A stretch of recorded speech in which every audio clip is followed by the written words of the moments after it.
Dios les bendiga y les guarde siempre. Bueno, primeramente quería dar gracias al Señor Jesucristo, al cual me ha dado la fortaleza para poder estar acá y el cual me ha tenido por fiel y me ha puesto o me ha llamado a su servicio. Y gracias también a nuestros pastores Hender y Xiomara de Vargas por la oportunidad que me brindan para llevar a ustedes el consejo de la palabra de Dios. Amén.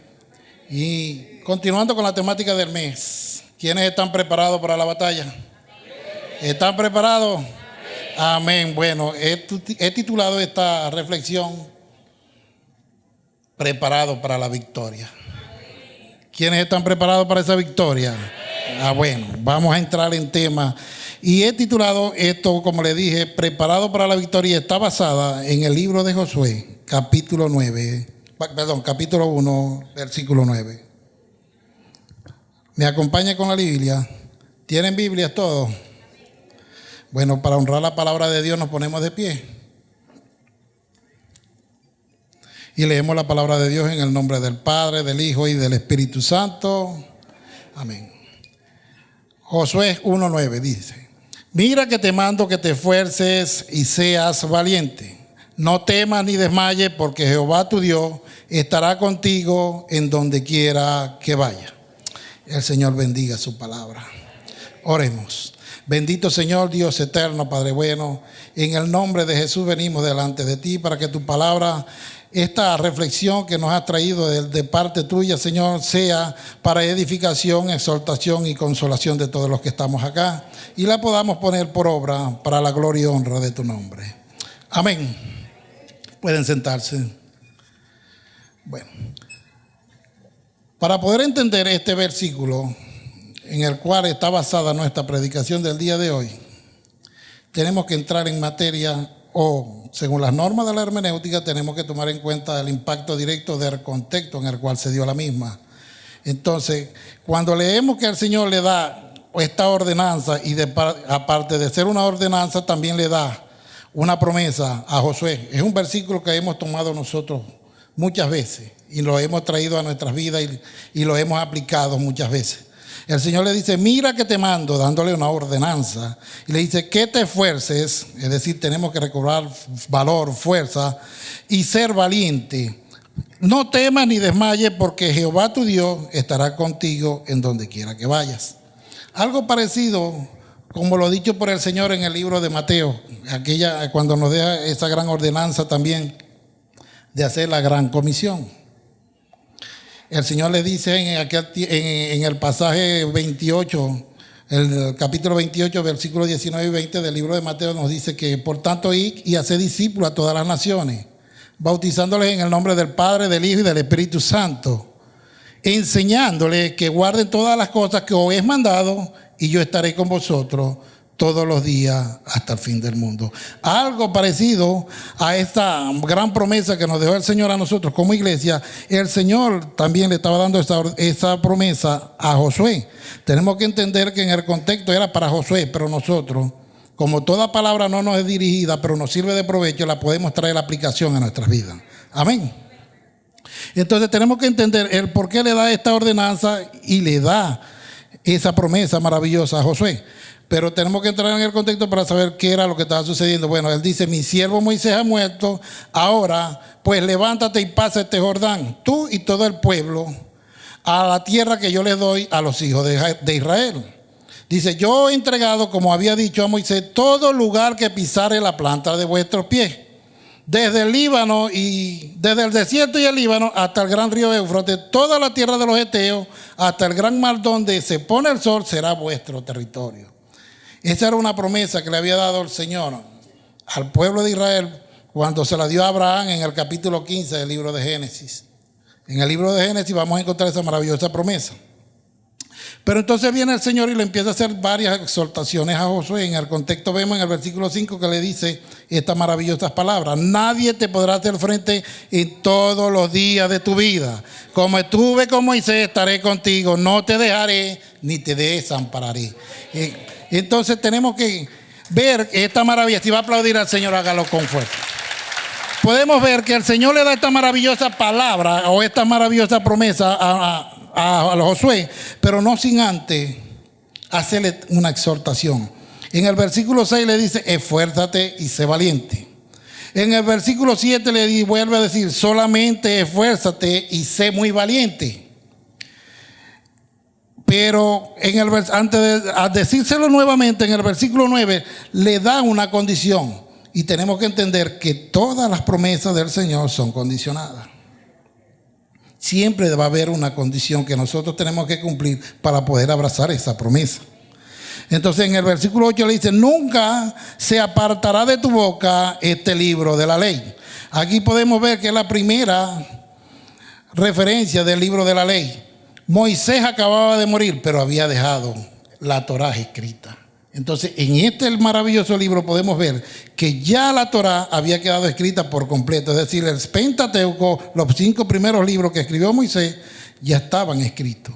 Entonces él le dice, hace esta primera referencia aquí, nunca se apartará de tu boca este libro de la ley. Es como decirte hoy en día, Filadelfia, nunca se apartará de tu boca esta maravillosa palabra que el Señor nos ha dado. Amén.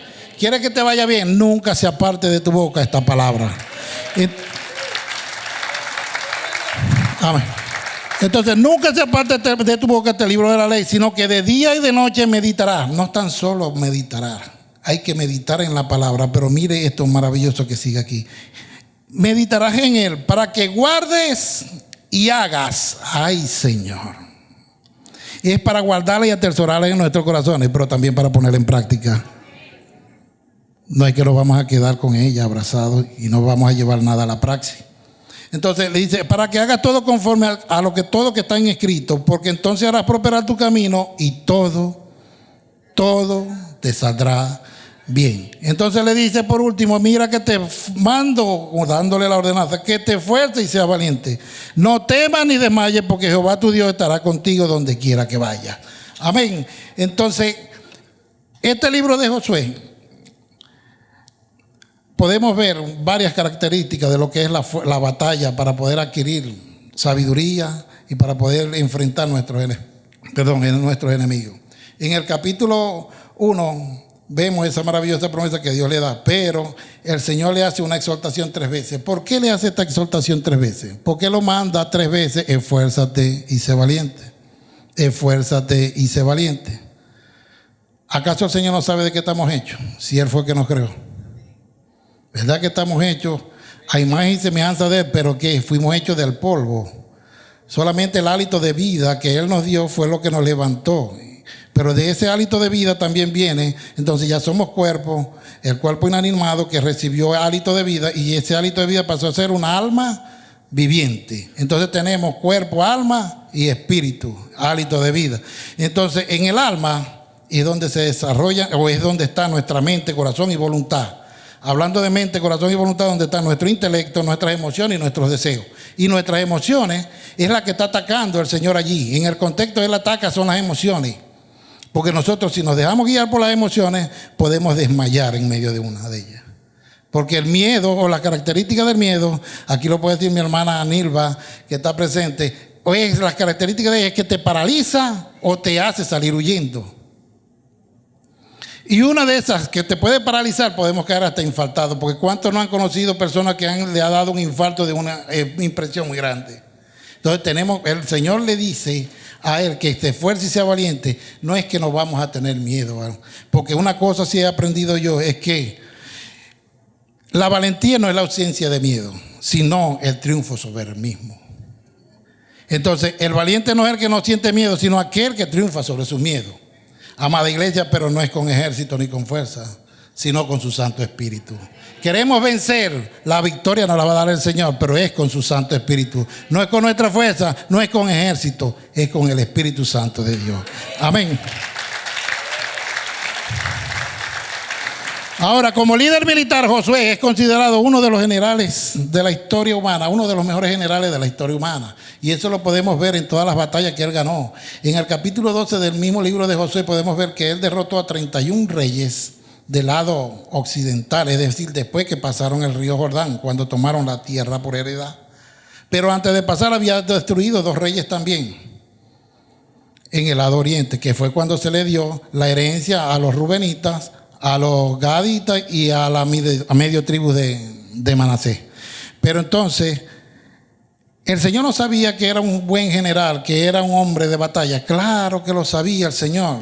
Porque la primera vez que vemos a Josué en batalla, lo encontramos en el libro de Éxodo, capítulo 17, en el versículo 13 podemos analizar esto que le dice el Señor. Mira la primera victoria de Josué. Éxodo capítulo 17, versículo 13 dice: Josué deshizo a Amalek y a su pueblo a filo de espada. ¿Verdad?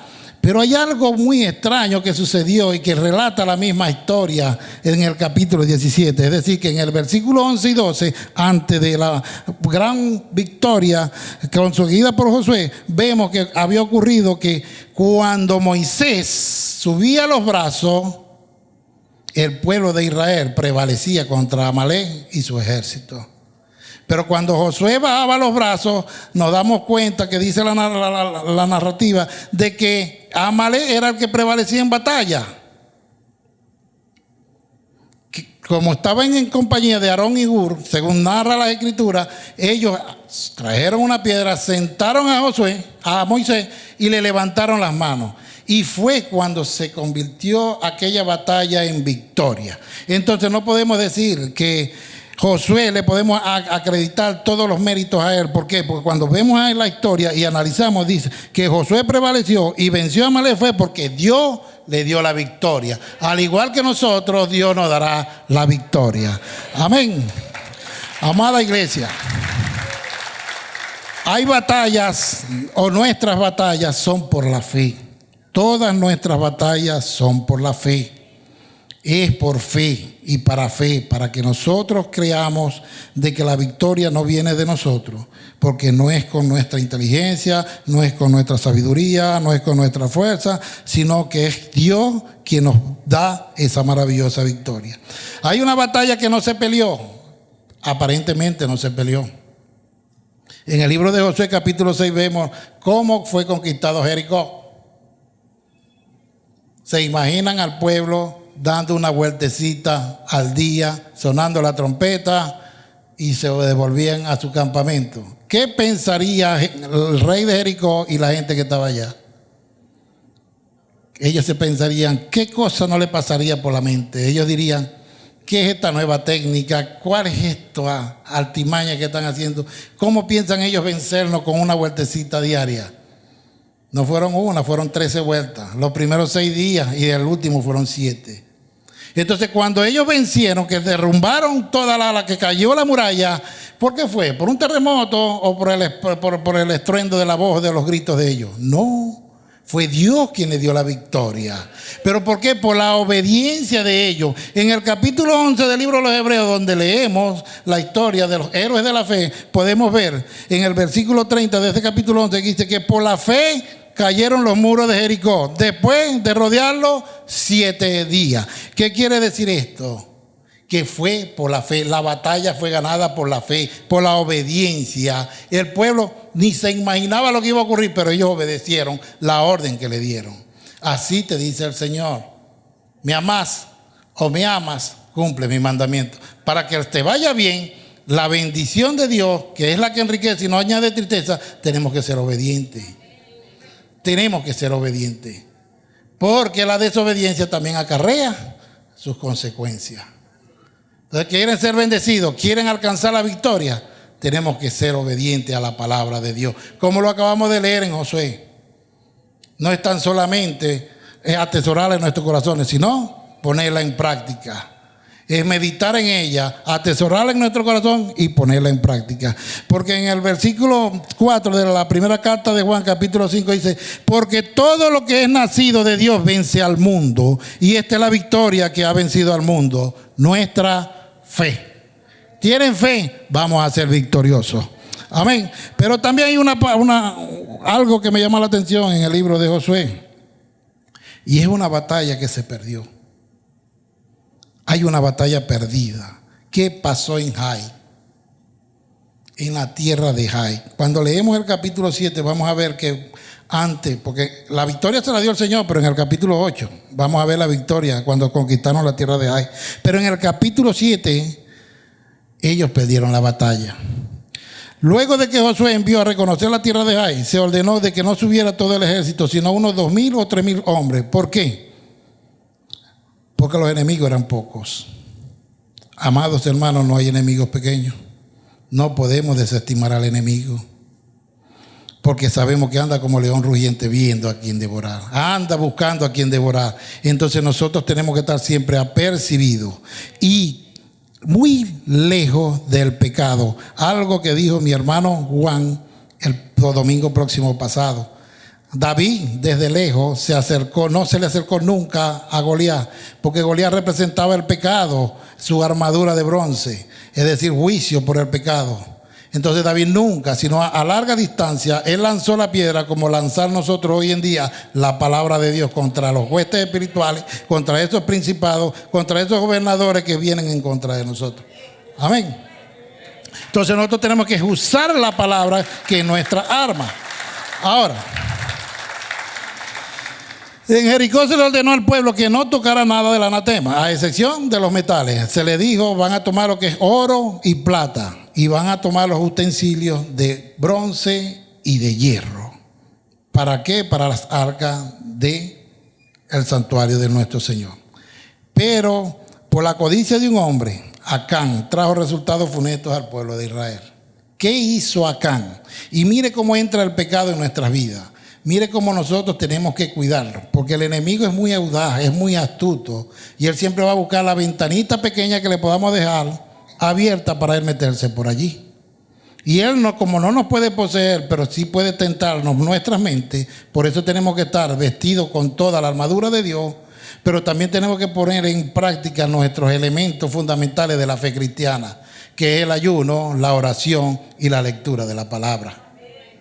Porque sin ella no vamos a estar sometidos a Dios. Y por eso es que el enemigo puede venir. Pero para poder estar sometidos a Dios tenemos que estar bajo todos estos elementos que Dios nos dejó para poder contrarrestar a nuestros enemigos.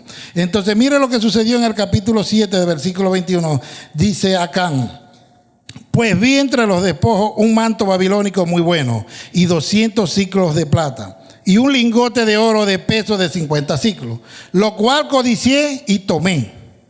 Y he aquí que está escondido bajo tierra en medio de mi tienda, y el dinero debajo de ello. Entonces podemos ver las características de cómo entró el pecado en Acán. Se le había dado una ordenanza: no tomarán nada del anatema. ¿Qué sucedió? El primero vio, dice, pues vi, y después dice, lo cual codicié y luego tomé. Primero nos quedamos seducidos viendo la tentación. Luego lo codiciamos y terminamos tomándola o cayendo en ella. Amados hermanos, cuando vean la tentación, salga corriendo. Salga huyendo de ella, porque el enemigo es muy astuto. Para poder resistir tenemos que estar sometidos a Dios. Sometidos a Dios. Y poder resistir al enemigo para que él huya de nosotros. Entonces, la derrota de esta batalla en Ai no vino desde afuera prácticamente, sino desde adentro. Y así es con nosotros. La derrota que nosotros podamos tener en la vida cristiana, en este peregrinar, no va a venir de lado afuera, sino desde el lado dentro. Por lo tanto, estemos siempre con la palabra de Dios, meditando en ella, escudriñándola siempre, poniéndola en práctica para poder resistir la artimaña del enemigo. Ahora, esta derrota que sufrió el pueblo de Israel en el libro de Josué me trae a memoria un pasaje en el libro del Evangelio según San Marcos, capítulo 9, una derrota que tuvieron los discípulos del Señor. Y es de entender esa derrota de ellos, y ya lo vamos a ver el por qué. Porque en este capítulo 9, según el contexto, podemos ver que allí fue donde el Señor se transfiguró. Capítulo 9 del Evangelio según San Marcos. Vemos que el Señor agarró a Juan, agarró a Pedro y a Jacobo y subió al monte. Y luego de la transfiguración, donde se apareció Moisés, se apareció Elías, representando a la ley y representando a los profetas, él baja con los discípulos Juan, Pedro y Jacobo de la montaña, luego de ese gran evento de la transfiguración. Entonces, cuando va llegando en la parte de abajo, donde están sus discípulos, vio una gran multitud, narra el evangelista, y dice que el Señor les gritó o los exhortó y le dijo: ¿qué disputáis o qué discutáis con ellos? ¿Qué pasa? Entonces, cuando sale a la escena un hombre y le dice: todo esto que está sucediendo aquí es culpa mía. ¿Sabes por qué? Porque traje a ti, a mi hijo, el cual sufre de un espíritu mudo, y tus discípulos no pudieron echarle fuera. El Señor los reprende, dice: ¿hasta cuándo estaré con vosotros, generación incrédula? Traedlo acá. Y le traen al muchacho. Le hace ciertas preguntas al padre y le dice qué es lo que le sucede. El padre le da detalles de lo que le hace al muchacho y desde cuándo el muchacho estaba poseído por ese demonio. Luego viene el Señor y hace la liberación, libera a aquel muchacho. Dice que cayó como muerto, lo levantó y se lo entregó a su padre. Entonces él, después de la liberación, baja. Y en el versículo 28 leemos que cuando entró en casa, ¿en cuál casa? Quien está narrando esto es Juan. Es Juan Marcos, el escritor de este evangelio. Dice: cuando entró en casa, ¿en cuál casa? En la casa de Juan, de Marcos, perdón. Dice: sus discípulos le preguntaron aparte: ¿por qué nosotros no pudimos echarle fuera? ¿Por qué nosotros no pudimos echarle fuera? Ahora, es lógico de entender su tristeza y su falta de entendimiento. Es lógico. Ustedes me dirán por qué es lógico. Porque ellos no podían entender por qué no habían podido echar fuera ese demonio y por qué ellos no habían podido hacer esa liberación. Y se encontraban tristes, no podían entender, no concebían lo que estaba sucediendo. Y ustedes me preguntan por qué. Bueno, según el Evangelio, según San Lucas, capítulo 10, versículo 17, vemos a los discípulos decir con regocijo: Señor, aún los demonios se nos sujetan en tu nombre. Y el Señor tuvo que reprenderlo, más bien. Tuvo que llamarle la atención en aquella vez. Esa vez el Señor le tuvo que exhortarlo y decirle: pero yo veía a Satanás caer del cielo como un rayo. Pero no os regocijéis que los espíritus se os sujetan a su, sino regocijaos que vuestros nombres están escritos en los cielos. Amén. Entonces tenemos que regocijarnos de eso, no que los demonios se os sujetan en su nombre. Entonces, para poder entender esto, que el Señor le dice: regocijaos de que sus nombres están escritos en los cielos, y no se regocijen de que los demonios, entonces ya ellos estaban acostumbrados a echar demonios fuera. Ya ellos habían ido a sanar al enfermo y habían echado demonios fuera. Entonces ellos no podían entender el por qué este demonio no lo habían echado fuera. Y es cuando viene la respuesta del Señor en el versículo 29 y le dice: este género no con nada puede salir, sino con oración y ayuno. Estamos hablando, Señor, de nuestros elementos principales o nuestros elementos de la fe cristiana. Y el Señor nombra aquí oración y ayuno. Y por supuesto tenemos que tener en cuenta la lectura de su palabra. Entonces, para poder entender esto de que el Señor le dice: este género, wow, es género. Me voy a ir un poquito más allá. ¿No está mi pastor Ray aquí? Maestro de teología sistemática. Bueno, tenemos que entender parte de esto. Podemos entender esto cuando estudiemos angelología o la doctrina de los ángeles. Porque cuando veamos la doctrina de los ángeles o angelología, vamos a ver que hay clasificación y géneros de los ángeles. Es decir, tenemos ángeles, arcángeles, serafines y querubines, ¿verdad? Pero cuando vemos esta doctrina, también dentro de ella hay lo que es demonología, una área dentro de la teología sistemática en esta doctrina. Entonces, donde vamos a estudiar Satanás como el príncipe de la potestad del aire, los ángeles caídos y los demonios. Entonces, estos ángeles también, o los discípulos, los ángeles caídos y los demonios también vienen por clasificación. Y eso es lo que estamos viendo hoy en día. Que la maldad ha aumentado es por eso, porque el enemigo se ha preparado también para los últimos días. Y la iglesia sigue cruzada de brazos. El enemigo nos está ganando la batalla. Tenemos que salir y predicar el evangelio a toda criatura. Porque cada vez vemos más perdición y ya no existe moral. Ya hemos llegado a un estado que es amoral. La moral no existe.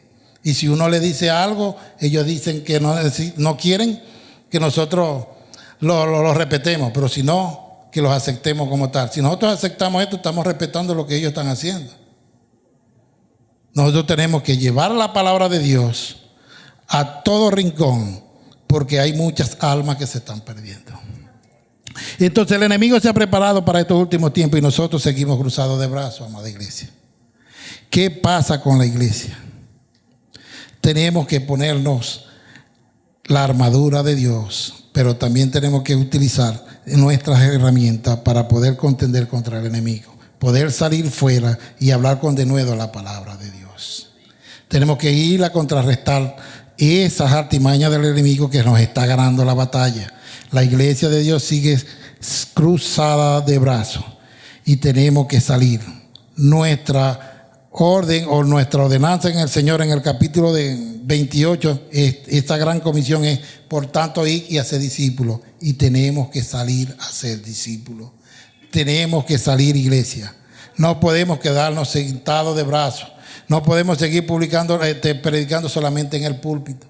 Tenemos que predicarle a toda criatura. Tenemos que salir afuera, porque afuera, aquí están, todos son cristianos, o la mayoría son cristianos, y todos venimos a escuchar palabra. ¿Para qué? Para edificación, para exhortación y para confortación.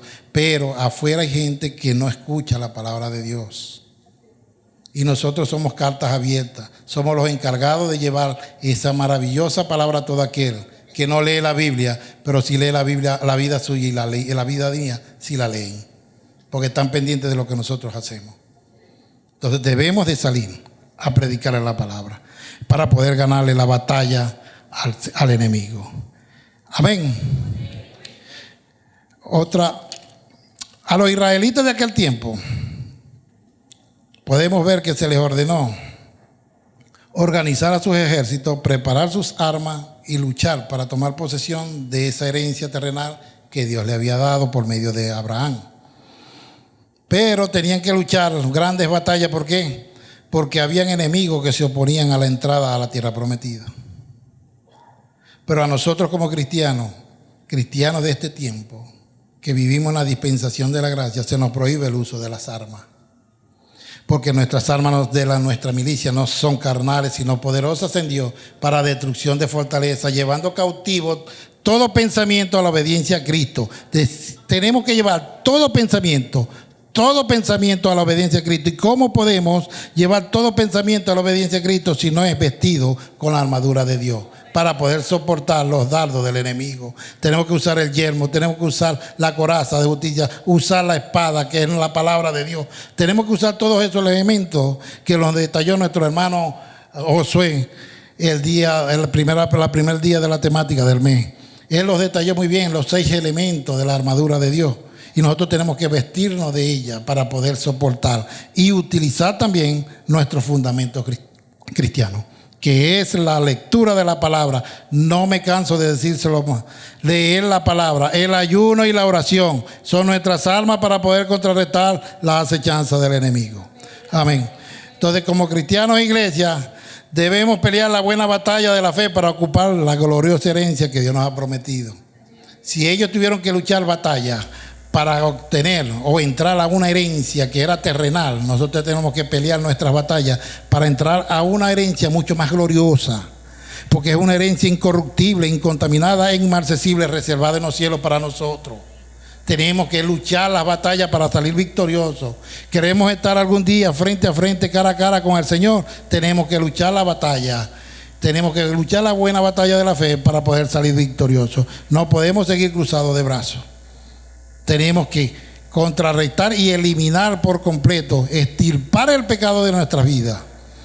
Porque cuando leemos la historia de Acán allá, dice que Acán y su familia y todo lo que tenían fue apedreado y luego quemado. Así tenemos que hacer nosotros en nuestra vida con el pecado. Tenemos que sacar ese pecado, tenemos que extirpar el pecado de nuestra vida. No podemos permitir que el enemigo gane ventaja también en nosotros. Si a Josué se le ordenó que no se apartara de su boca este maravilloso libro de la ley, a nosotros también se nos ordenó esto, que no se nos aparte de nuestra boca este maravilloso libro. Tenemos que meditar en ello de día y de noche, a toda hora meditar en la palabra de Dios.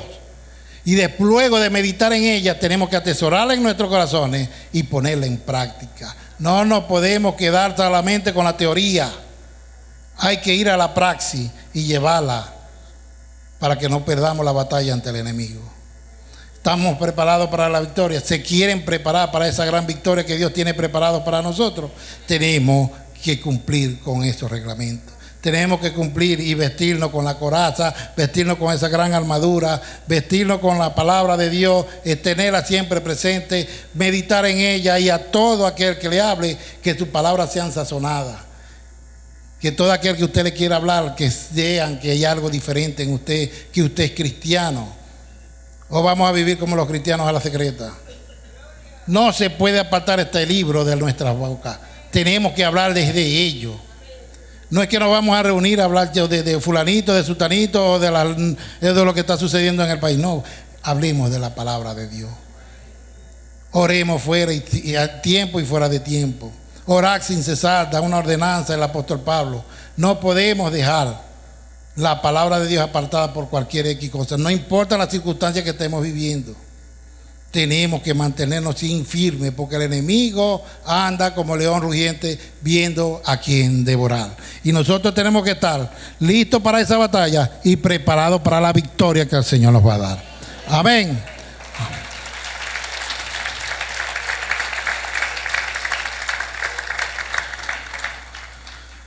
Yendo ya para el final, porque quiero tomar un tiempo para la administración de todos los que estamos acá, con la ayuda de los pastores y los ancianos que están presentes, podemos ver que el Nuevo Testamento nos confirma dos cosas, las cuales, aunque son verídicas, parecen contradicción. El apóstol Pablo nos confirma que los creyentes estamos sentados juntamente con Cristo en lugares celestiales, Efesios 2:6. Y con todo esto no podemos negar el hecho de que aún estamos sentados aquí, ¿verdad? Pero estamos sentados con Cristo en los lugares celestiales, pero sin embargo aún estamos aquí sentados. ¿Por qué? Porque todavía no hemos entrado a nuestra herencia celestial, ¿verdad? Entonces, aunque estamos sentados en lugares celestiales, sin embargo todavía tenemos que luchar contra principados, potestades, gobernadores de las tinieblas y huestes espirituales de maldad de las regiones celestes. ¿El por qué? Porque aún somos peregrinos en esta tierra. Aún somos peregrinos en esta tierra y estamos caminando aún por el desierto. Aún no hemos pasado el Jordán. Aún no hemos pasado el Jordán hacia nuestra gloriosa herencia celestial. Y tenemos que seguir luchando la buena batalla de la fe para poder llegar algún día y estar en la presencia del Señor y alabarle y decirle: santo, santo, santo eres Dios Todopoderoso. Amén.